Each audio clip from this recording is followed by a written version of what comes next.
शेतकऱ्यांच्या जमिनीबाबत तक्रार धमकावल्याच्या आरोपांची चौकशी करण्याची मागणी।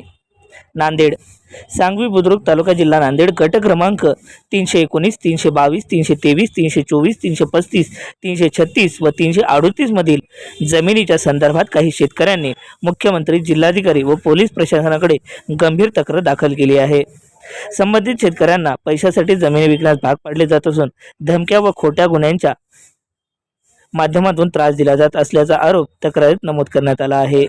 तक्रारीनुसार आरोपी नगरसेविका हाफिया नाज अब्दुल रशीद व त्यांचे पती काजी नाफे यांच्यासह काही व्यक्तींकडून शेतकऱ्यांवर दबाव आणला जात असल्याचा आरोप आहे।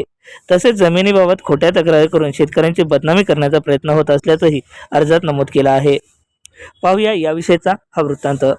आम्ही जिल्हाधिकाऱ्याला निवेदन दिलेलं आहे की आमच्या शेतीवर नाफे नावाच्या एका बंडखोर म्हणजे खंडीखोर नगरसेवकानं धमक्या देऊन जमीन न विकू देणं, न हे करणं म्हणून असं हे करायला लागले। तर मी सांगवी येथील शेतकरी असून मी गेल्या वेळेस आमची एक वेळेस फाईट झालेली आहे सर की मुलाखतीद्वारे त्यांना आम्हाला धमकावलं की या ठिकाणी मुस्लिम समाजाचं आरक्षण आहे आणि ही जमीन तुम्ही कशी काय विकू शकता। तर सर मी सांगू इच्छितो की तिथं कसल्याही प्रकारचं आरक्षण नाही आणि आज मला माझ्या लेकराबाळाच्या शिक्षणासाठी म्हणा किंवा वैयक्तिक याच्यासाठी जमीन विकायच्या आहेत, पण तो जमीन विकायची असतील तर 2 कोंडी खंडणी द्या। त्यांची मिसेस नगरसेविका आहे, ती त्या मिसेसच्या नावाखाली तो स्वतःचं पोळी भाजून घ्यायच्या मागा लागला आहे सर। तर फक्त मला एवढंच म्हणायचं की मी इतकं सांगूनही त्यानं जर ऐकलं नाही माझं, म्हणून मी काय केलं सर की सरळ पोलीस स्टेशन विमानतळ पोलीस स्टेशनला एक FRI दाखल केला त्याच्या नावानं आणि FRI फाडून घेतला, पण प्रशासनानं कोणतीही कारवाई केली नाही त्याच्यावर, म्हणून तो सुसाट सुटला आहे। आता त्याची हिंमत इतकी वाढलेली आहे की एक वेळेस फक्त माझ्यावरच होतं, पण आज सर्व शेतकऱ्यावर त्यानं दबाव टाकलेला आहे की तुम्ही जमिनी कशा विकता, काय नाही बघतो मी। आणि त्यानं असे एक भेव तयार केलेले आहे की कागदपत्राद्वारे आरक्षणाच्या याच्याद्वारे। तर मी सांगू इच्छितो की आमचे 2 टर्मचे नगरसेवक मी सोबत आणलेले आहेत की कसल्याच प्रकारचं कोण्याही जमिनीवर आरक्षण सध्या महानगरपालिकेचं नाही। आणि मग महानगरपालिकेला निवेदन आहे की असं पेपरमध्ये जाहीरपणे त्यांनी प्रकटन द्यावं की सांगवीची कुठलीही जमीन आरक्षणामध्ये नाही। तरी पण महानगरपालिकेचे अधिकारीही काही बोलायला तयार नाहीत आणि हे नाफे त्या गोष्टीचा पूर्ण फायदा घेऊन शेतकऱ्याकडून प्रत्यक्ष खंडणी वसूल करण्याचं काम करीत आहे आणि यांचा कुठलाही कसल्याही प्रकारचा चांगला बॅकग्राऊंड नाही। हे गुन्हेगारी प्रवृत्तीचे लोक असे जर नांदेडला तयार झाले आणि महानगरपालिकेत जर गेले तर महानगरपालिकेचं लई लवकर वाटोळ होणार आहे। त्यासाठी माझी विनंती आहे महानगरपालिकेला की आपण अगोदर एक पत्र काढून सांगवीवर कसल्याही प्रकारचं कुठलंही आरक्षण महानगरपालिकेचं नाही असं जाहीरपणे महानगरपालिकेनं सांगावं आणि शेतकऱ्यांना एक धीर द्यावा, ही माझी कळकळीची महानगरपालिकेला विनंती आहे।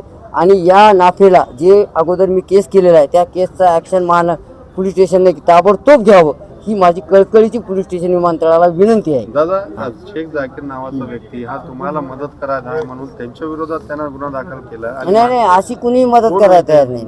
शेख जाकीर कोण? ते शेतकऱ्याला मदत करा। मग त्याच्या विरोधात त्यानं शेख जाकीर नावाचा माणूस आहे, त्याला आमची थोडी कळकळीने हे वाटली यांच्या मागं कोणी नाही, तर तो आमच्या थोडा आम्हाला मदत करायला लागला। तर त्याला धमक्या द्यायला ती तू आपल्या जाती काय, तो उसको कैसे मदत कर रहा, ऐसा कर रहा वैसा कर रहा म्हणाले।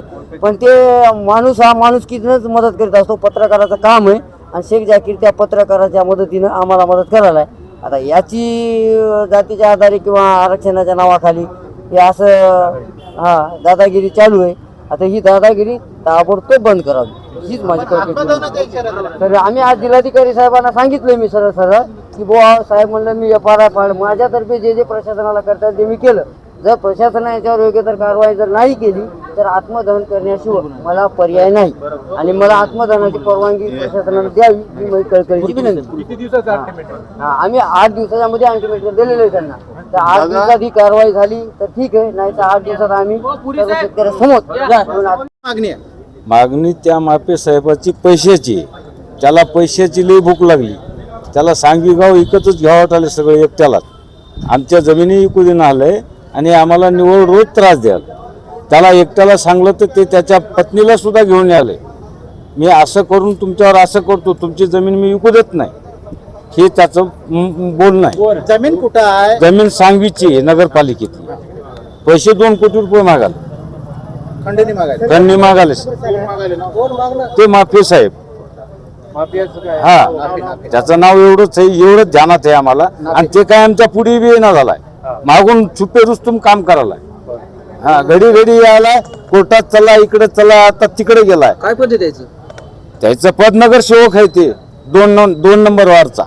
त्याचं 3 नंबर मध्ये काय आहे, त्यांना आम्हाला जाणून बुजून त्रास द्यायला. काय निवेदन दिलं आपण? निवेदन शेतीचं दिलं साहेब. आमच्या शेती विकू दे ना, आमच्या शेतीत येऊ दे ना, कोणी घ्या गेलं तर त्याला घेऊ दे ना. त्याला पैसे मागायला, आम्हाला पैसे मागायला, याला पैसे कुठून द्यावं? आता काय इच्छा काय आता विचार त्यानं आमच्यावर आणखी केस केलाय, पैसे द्या नाही तर तुमची जमीन विकू देणार नाही. शेतकरी बाबाराव पाटलाची गावातली पूर्ण शेती आहे, सांगवी गावाची पूर्ण शेती आहे. या